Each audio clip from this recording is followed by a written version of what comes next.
I was recently reminded just how much I like simple and effective kind of dry desert style basing by this wonderful work from one of Games Workshop's talented staff members recently, and also this tutorial from years back from Dan Osborne. And it's kind of sat with me for the last couple of weeks how much I love them. And also, I don't think there is a more efficient high-level basing scheme that you can get. They're very simple, very flexible. There's a few different ways to paint them. And there's some stuff like mixing your products. Doesn't have to be different ranges. You can mix two Games Workshop products. But anyway, mixing the products you use for your basing before you start doing painting is a superpower. I'll cover that, how to apply them, and a couple of different ways of painting. That's quite a lot to cover in not very much time, so you better jump in as soon as possible. This was a suggestion from someone a little bit back, and then I saw those bases and it just made me think, let's do it. So give us your suggestions for what would be a brilliant quick tip for us to cover in the future. Let's jump in. All right, so we're going to cover the techniques involved behind mixing different basing materials. Now these are even from different manufacturers, but you can do it with the same manufacturer. I will say I'm incredibly impressed with this. Procryl have some really good basing textures as well, and these two combined seems to be a bit of a superpower really. So I'll show you that. I'll show you some results first. That is simply the AK on its own. Turned out really well. Whenever you try and get something really natural looking, the camera seems to struggle with it more than if it looked artificial, but these are great in person. They really stand out. It looks like limestone ground. A little bit more of a chalky limestone one there. Could have gone a bit more white with the base coat for that, I think, if I really wanted to look like I don't know, like white cliffs in Greece or something. And then this is it. Foliage, rocks, tree. The AK one does quite a good job of grabbing onto things, so these skulls are just pushed into it, and as long as you leave it time to dry, which you've got to be careful with, they will hold on to it really securely. So, how do we combine our things? Number one, we're going to start off with a built-up base. If you'd be interested in seeing this, or how to do the pre-painted skulls in another quick tips video, let me know, because there's a definite method to these, and it's such a good basing resource to have set around. And this is made of green stuff, and I've got some little kind of techniques I've developed over the years. I'm just going to sand down the rim on this, make sure it's nice and smooth so you can get a good final result, and we'll jump in. Goes without saying, use an older brush for this, but as long as you rinse thoroughly, your brush will survive this fine. I'd say contrast paint is probably even more hard on brush than these are, as long as you rinse thoroughly, so you should be all right.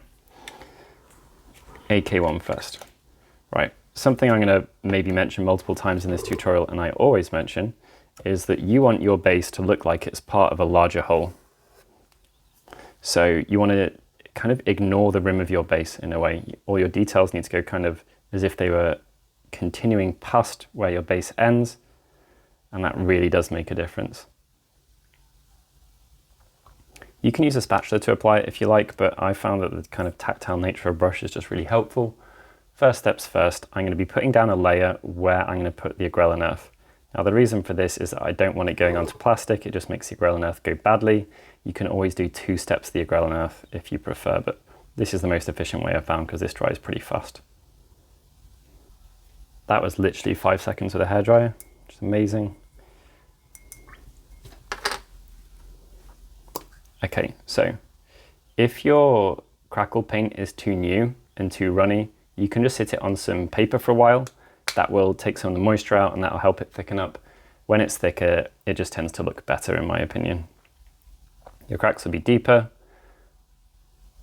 and more obvious, and you're not really rewarded for subtlety with this, at least for army painting. Maybe if you're being fancy for display painting or something, you would like to do it, but not what we're going for. So this is where I find the brush kind of beats the spatula, going really thick here. I'm going up to the edge of the base. You can't stop it from acknowledging the edge of the base, just in terms of how it behaves, but you can help it kind of use it less. Then what we're going to do is we're going to phase one into the other. So you're going to wet blend these together.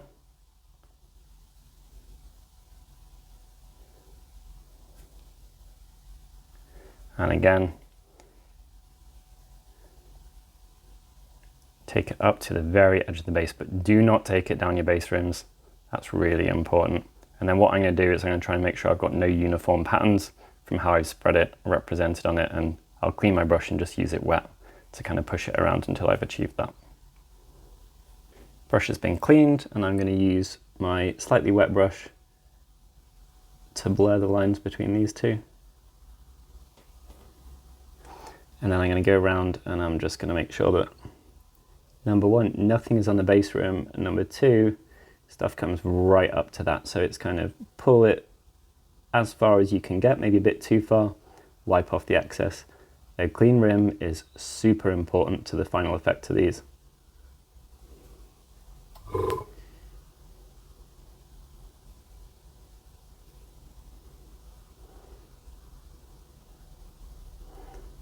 I'm going to try and hide my dabbing patterns with more dabbing patterns.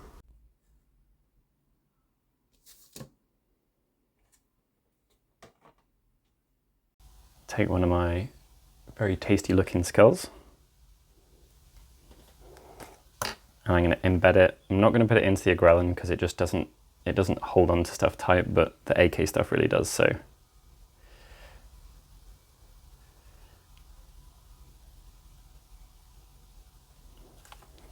And I'm then going to build up around and underneath that so it looks supported.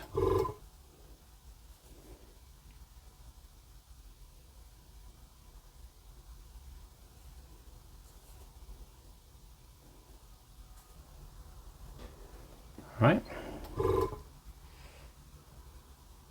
Time to let it dry. Okay, we are dry, so obviously we've got a difference between these two colors. I'm just going to standardize it, and I'm going to standardize it towards the color of the AK one. So people get more worried about color mixing than is necessary, but I'll show you how I would approach this one. Start off with Screaming Skull. Need something a bit more yellow. Add in some Avaland equivalent. Add in a little bit of something that's kind of like drier bark. And already we're not too far off what we need. You just test by dabbing it on. That's close enough. I think that's okay. It's the ground, right? So there's always going to be a load of variation. And then really importantly, I'm going to take this over the edges, all the way over those green areas. They still need base coating. You could paint on a primer for this, and if you're not using a pre-painted skull like I am, you could obviously just prime it with whatever primer you like and go from there. But I've got to do this to cover over the green stuff. And the edges of the base are so important. Make sure you dilute it a fair bit and try not to fill in your cracks of your crackle paint, because you don't want to kind of take away their most powerful part, which is just how cool they look when it's pretty obvious that they're there. Couple of coats, good to go. Now is your last chance to catch any little bits that have got on the side of the base when they shouldn't have. Get rid of them. You don't need them there, they're going to ruin your beautiful base. Dry brush time, so I'm just going to use Screaming Skull, and I'm just going to repeat it until I'm happy with it. So take your time here. I'll only be adding a very little amount to the brush each time. You could use a bigger brush than this if you don't have a detail to paint around. I'm using a small plus, but if you've got something like a tree limb or something like that in there, you might need to use a smaller brush like me just to be able to get into all the nooks and crannies that you need to. You take a very small amount of the paint, test it elsewhere. It's leaving nice and easily because I've just dampened the brush. And then repeat it, even if it doesn't look like it's doing much. Just keep repeating and repeating and repeating until you've built up some noticeable highlights on top of your peaks.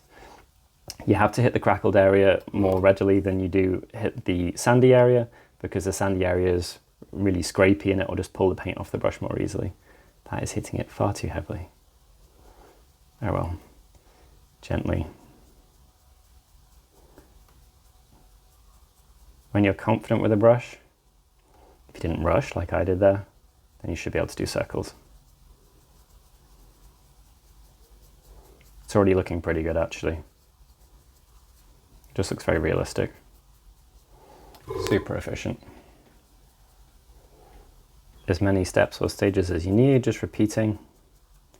And make sure you go all the way up to, over, and including the edge. All right, skull wasn't dried. I should be able to just poke that back, and I think we'll be fine.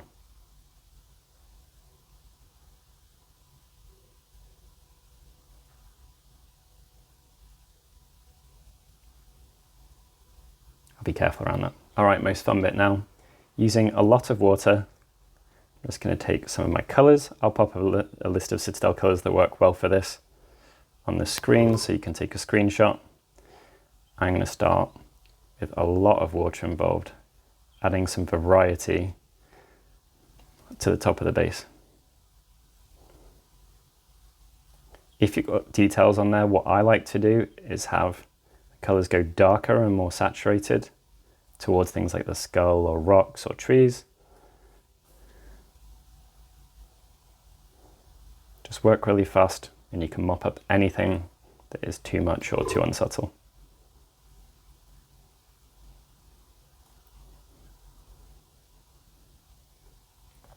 Make sure you go further than the edge. All of your strokes need to go completely over the base.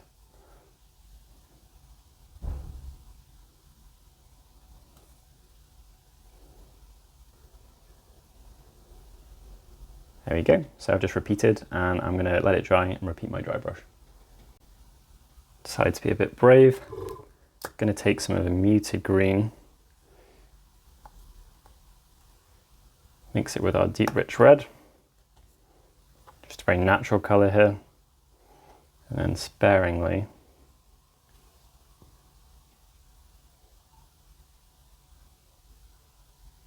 we'll darken the lower down cracked area. I want to pull attention to the cracks, especially that one around the edge. It looks great.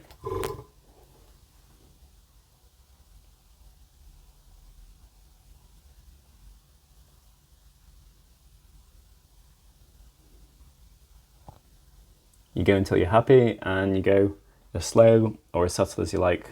There's no rush. You can repeat dry brushes if you break anything, just go back and forward until you're happy. Had a little bit of a slip on our skull, so I'm gonna dab some stuff on it, but we'll hide that with a tuft, probably. Tuft to the rescue, as always with basing. Potentially the final dry brush for the base at least. We've got some tricks coming up with the tufts. Time for a base rim. Of course you do whatever is your preference, but I tend to go for, if stuff is perfectly smooth, I think satin looks better. If you're trying to hide stuff, then matte works better for that. And the most important thing is to not go too far up. So I'll bring this closer to my nose, not on camera, and I'll just get right up to the top without painting the sand itself. We are looking really good. 2 more steps to go. So I am using 2mm tufts, beige ones from Gamer's Grass. And what we're going to try and do is we're going to try and find ones that fit in and around our base. I like to pick them up with a knife. I just find it's helpful. It's very helpful for poking them into place as well. So I want to go around the contours of the base. I'm going to try and put this in recessed areas. So in the little troughs that I've got in my base, and I'm really going to poke down all their bits. And then for the skull, we need something that goes around it a little. So I'm going to pick something that's got kind of a curve in it. Take off excess.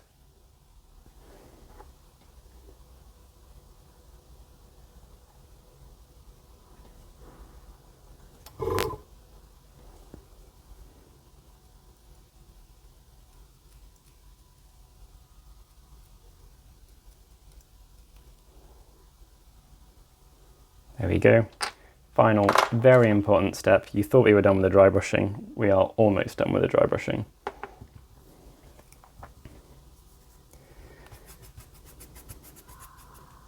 So a tiny amount on the brush, but I want it ready to leave. So use a dampening pad. And then what we're going to do is going to dry brush our tufts after pulling off any excess ones that are too long. This works wonders to tie them in with the base. It's also, you can kind of like fluff them up a bit if you're targeted with it, which is what I'm doing here. There we go. So fast, so easy, and really, really flexible. Quite fun as well. I always enjoy doing bases like this, and they look good with so many armies, especially Black Templars though. So when you are done, something I like to do is go around, and if there's anything you want to exaggerate, which is going to be the little troughs for me, I'll just dab a bit more. Very soft and mixing them, use it to exaggerate cracks.